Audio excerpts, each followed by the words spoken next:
ዕብራውያን ምዕራፍ 3 ስለዚህ ከሰማያዊው ጥሪ ተካፋዮች የሆናችሁ ቅዱሳን ወንድሞች ሆይ የሃይማኖታችንን ሐዋርያና ሊቀ ካህናት ኢየሱስ ክርስቶስን ተመልከቱ።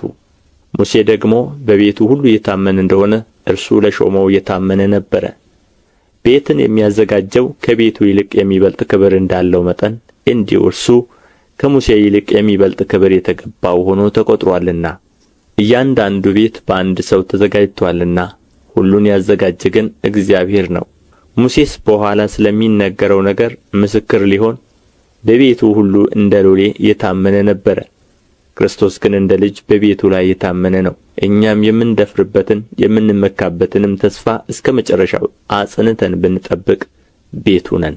ስለዚህ መንፈስ ቅዱስ እንደሚል ዛሬ ድምፁን ብትሰሙት አባቶቻችሁ እኔን የፈተኑበት የመረመሩበትም 40 ዓመትም ሥራዬን ያዩበት በምድረ በዳ በፈተና ቀን በማስመረር እንደሆነ ልባችሁን እልከኛ አታድርጉ። ስለዚህ ያን ትውልድ ተቈጥቼ ዘወትር በልባቸው ይስታሉ፣ መንገዴን ግን አላወቁም አልሁ። እንዲሁ ወደ ዕረፍቴ አይገቡም ብዬ በቍጣዬ ማልሁ።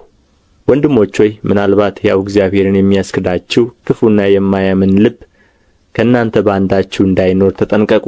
ነገር ግን ከእናንተ ማንም በኃጢአት መታለል እልከኛ እንዳይሆን ዛሬ ተብሎ ሲጠራ ሳለ በእያንዳንዱ ቀን እርስ በርሳችሁ ተመካከሩ።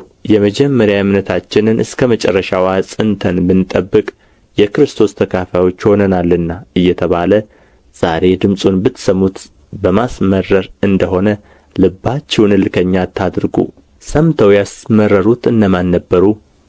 በሙሴ ተመርተው ከግብፅ የወጡ ሁሉ አይደሉምን? 40 ዓመትም የተቈጣባቸው እነማን ነበሩ? ሬሳቸው በምድረ በዳ የወደቀ ኃጢአትን ያደረጉ እነርሱ አይደሉምን? ካልታዘዙትም በቀር ወደ ዕረፍቱ እንዳይገቡ የማለባቸው እነማን ነበሩ? ባለማመናቸውም ጠንቅ ሊገቡ እንዳልተቻላቸው እናያለን።